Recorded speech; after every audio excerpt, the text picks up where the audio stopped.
Hello friends, इस video में हम मेंसुरेशन के सभी महत्वपूर्ण सूत्र परिभाषा सहित देखेंगे। और आप किसी भी क्लास में हो, 7, 8, 9, 10 या किसी भी कॉम्पिटिटिव एग्ज़ाम की तैयारी करते हैं, सबके लिए ये वीडियो हेल्पफुल होगा। क्योंकि ये आप मेंसुरेशन के सवाल को बिना फॉर्मूला याद किए नहीं बना सकते हैं, आपसे कभी भी परीक्षा में नहीं बन सकता है।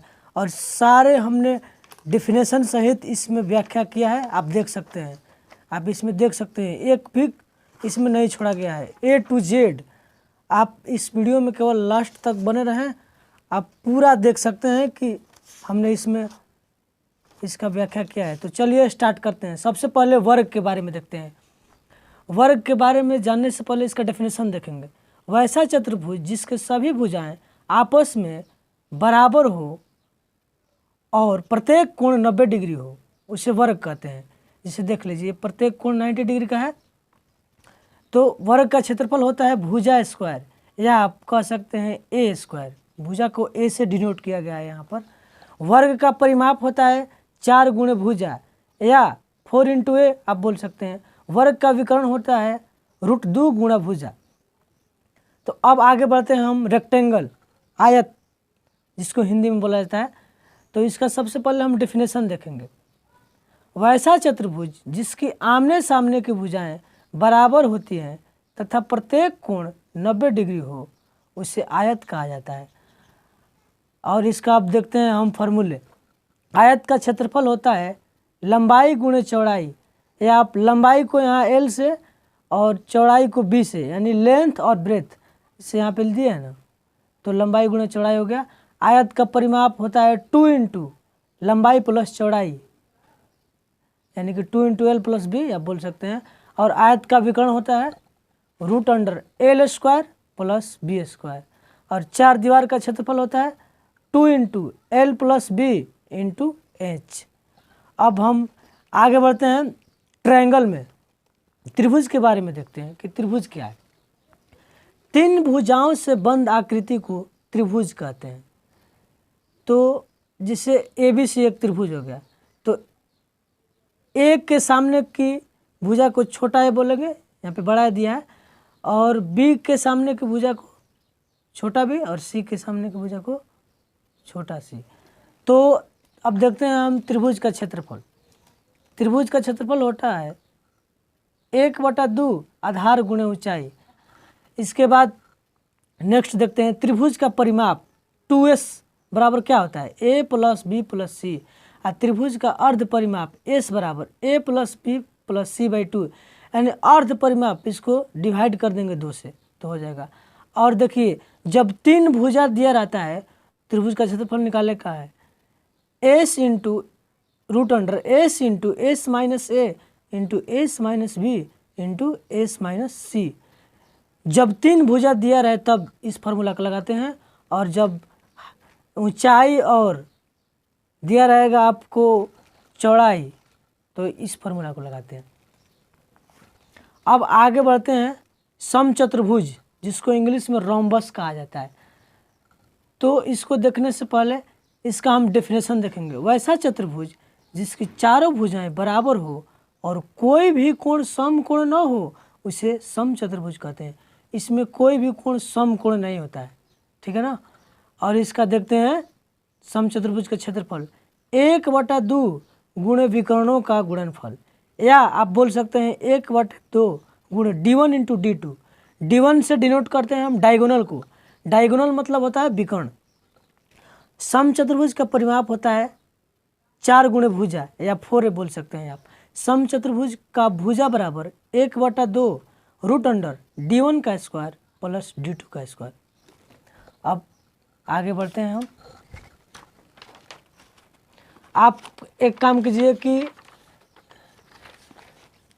आप पेन और कॉपी ले लीजिए और नोट डाउन इसको कर लीजिए, ताकि आपको लाइफ में कभी भी प्रॉब्लम नहीं होगा। एक जगह इसको इकट्ठा किया गया है। समचतुर्भुज तो हो गया। आप देखते हैं समांतर चतुर्भुज, जिसको इंग्लिश में बोला जाता है पैरेललोग्राम। पैरेललोग्राम परिभाषा देखते हैं सबसे पहले। जिस चतुर्भुज की आमने सामने की भुजा बराबर हो और समांतर हो, उसे समांतर चतुर्भुज कहते हैं। जैसे देख लीजिए ए बी समानांतर सी डी और ए डी समानांतर बी सी, ए बी बराबर सी डी, ए डी बराबर बी सी। तो कुछ प्रॉपर्टीज़ हैं पैरेललोग्राम के, तो देखते हैं हम। समांतर चतुर्भुज के समूह कोण बराबर होते हैं। समूह कोण मतलब आमने सामने के कोण, जैसे ये कोण हो गया और ये कोण, ये समूह कोण हो गया। समूह कोण बोलते हैं आमने सामने के कोण को, आमने सामने के कोण, आमने सामने के, ठीक है। और इसके विकर्ण बराबर नहीं होते हैं। समांतर चतुर्भुज के विकर्ण इसे दो सर्वांगसम त्रिभुज में बांटते हैं। देख लीजिए यहाँ पे ये दो सर्वांगसम त्रिभुज में बांट दिया ना, और एक ही भुजा पर बने दो कोणों का योग 180 डिग्री होता है। एक ही भुजा पर, जैसे एक कोण ए प्लस कोण बी, एक ही भुजा पर बन रहा है कोण, तो देखिए यहाँ पर लिखे हैं कोण ए प्लस कोण बी बराबर कोण बी प्लस कोण सी बराबर कोण सी प्लस कोण डी बराबर 180 डिग्री। मतलब किन्हीं भी दो भुजा को आप जोड़िएगा तो उसका माप 180 डिग्री होगा। और समांतर चतुर्भुज का क्षेत्रफल देखते हैं क्या होता है, आधार गुणे ऊंचाई। समांतर चतुर्भुज का परिमाप होता है 2 गुणे आसन भुजाओं का योग। चारों भुजाओं के मध्य बिंदु को मिलाने पर समांतर चतुर्भुज ही बनता है। अगर इसमें 4 गो मध्य बिंदु हुआ ना, अगर आप इसको मिला देंगे, यहाँ से यहाँ तक ऐसे मिला देंगे तो क्या बनेगा, समांतर चतुर्भुज ही बनता है। समांतर चतुर्भुज में कोई कोण समकोण नहीं होता है। ये इसके प्रॉपर्टीज हुए। अब हम आगे बढ़ते हैं समलंब चतुर्भुज की ओर, जिसको इंग्लिश में बोला जाता है ट्रापेजियम। सबसे पहले इसका डेफिनेशन देखते हैं। वैसा चतुर्भुज जिसकी 2 सम्मुख भुजाएं समांतर और 2 अन्य भुजाएं तिर्यक होती हैं उसे समलंब चतुर्भुज कहते हैं।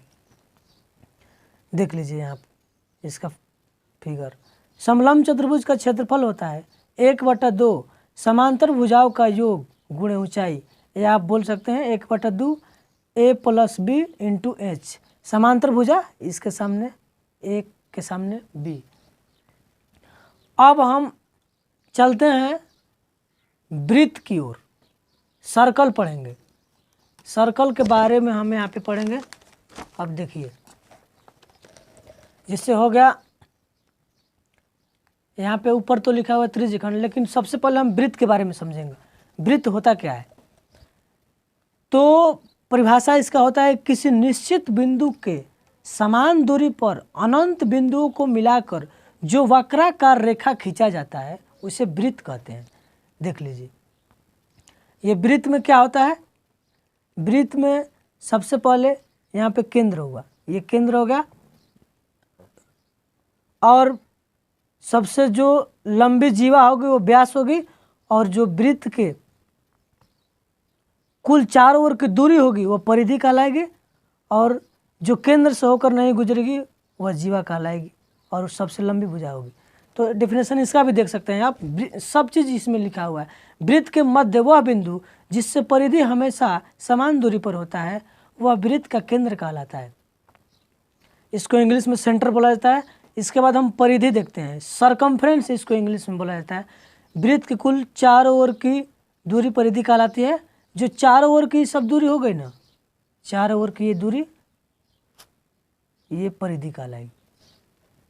आप देखते हैं त्रिज्या, जिसको इंग्लिश में रेडियस बोलते हैं। व्यास के आधे भाग को त्रिज्या कहते हैं। ये यहाँ से यहाँ तक आधा भाग हुआ वृत्त का, जो वृत्त का आधा भाग हुआ यही हो गया हमारा क्या, त्रिज्या। जिसे हम यहाँ पर लिखे हैं तो आधा भाग हुआ त्रिज्या होगा। केंद्र तो ये जो मिड पॉइंट हुआ इसको बोलेंगे। तो वृत्त का क्षेत्रफल होता है πr², और परिधि बराबर होता है 2πr, और r बराबर क्या होता है d/2। जैसे कि बोले ना, व्यास के आधे भाग को त्रिज्या कहते हैं। जो पूरा व्यास हुआ और इसके आधे भाग को त्रिज्या कहते हैं। और डायमीटर, व्यास को डायमीटर बोलते हैं। वृत्त की सबसे लंबी जीवा जो केंद्र से होकर गुजरती है उसे व्यास कहते हैं। d बराबर 2r, यानी कि जो व्यास होता है वो त्रिज्या की दोगुनी होती है। अब जीवा चौड़ के बारे में देखेंगे। एक सिरे से दूसरे सिरे तक जाने वाली सीधी रेखा जो केंद्र से होकर नहीं गुजरती है जीवा कहलाती है। और देखेंगे हम एक इम्पॉर्टेंट पॉइंट, इसमें डबल स्टार है, ये बार बार ऑब्जेक्टिव सवाल में देखने को हमको मिलता है। वृत्त के एक बिंदु से होकर एक और केवल एक स्पर्श रेखाएं खींची जा सकती है।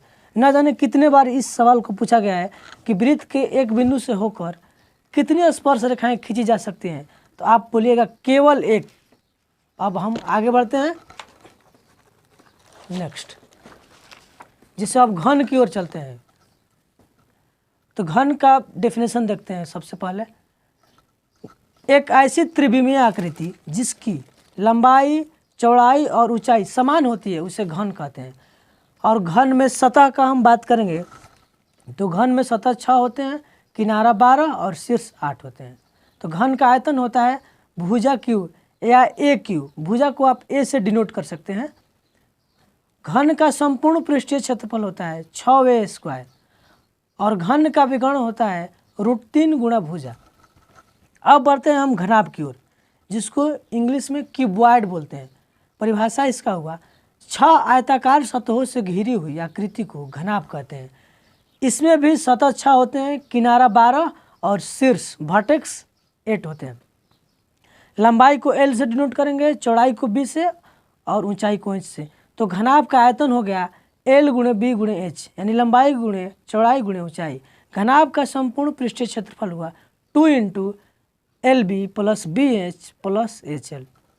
घनाभ का विकर्ण हुआ √L² + B² + H², root under में रहेगा। अब आगे बढ़ते हैं हम सिलेंडर बेलन की ओर। बेलन का आयतन होता है πr²h। बेलन का वक्र पृष्ठीय क्षेत्रफल होता है 2πrh।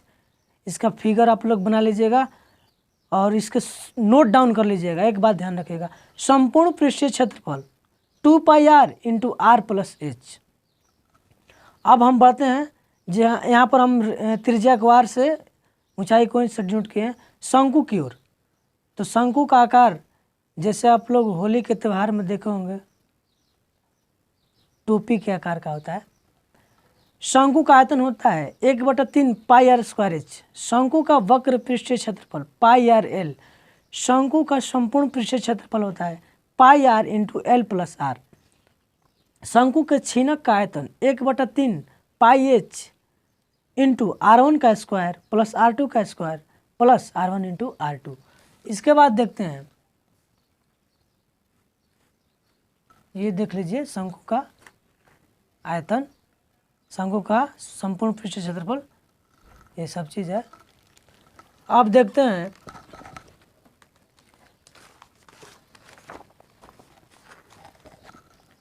शंकु की तिर्यक ऊंचाई, इसको L से डिनोट किया जाता है। तो √अंडर होता है H² + r²। शंकु के छीनक का वक्र पृष्ठीय क्षेत्रफल होता है π × r1 + r2 × l। और शंकु का संपूर्ण पृष्ठीय क्षेत्रफल, शंकु के छीनक का संपूर्ण पृष्ठीय क्षेत्रफल होता है π × r1 + r2 + πr1² + πr2² ठीक है, यहाँ पे लिख दीजिए। और देखिए गोला की ओर हम बढ़ते हैं। इसको इंग्लिश में स्फीयर बोला जाता है। गोला का आयतन होता है 4/3 πr3। गोले का पृष्ठीय क्षेत्रफल होता है 4πr²। गोले में संपूर्ण पृष्ठीय क्षेत्रफल हम नहीं देखेंगे, इसको पृष्ठीय क्षेत्रफल नहीं माना जाता है। अर्धगोला का होता है 2/3 πr3, इसका आधा कर देंगे। वक्र पृष्ठीय क्षेत्रफल 2πr², इसका आधा। और संपूर्ण पृष्ठीय क्षेत्रफल होता है 3πr²। ये वीडियो आपको पसंद आया होगा तो लाइक कीजिएगा और कमेंट कीजिएगा, और चैनल पर नए होंगे तो सब्सक्राइब करना ना भूलिएगा।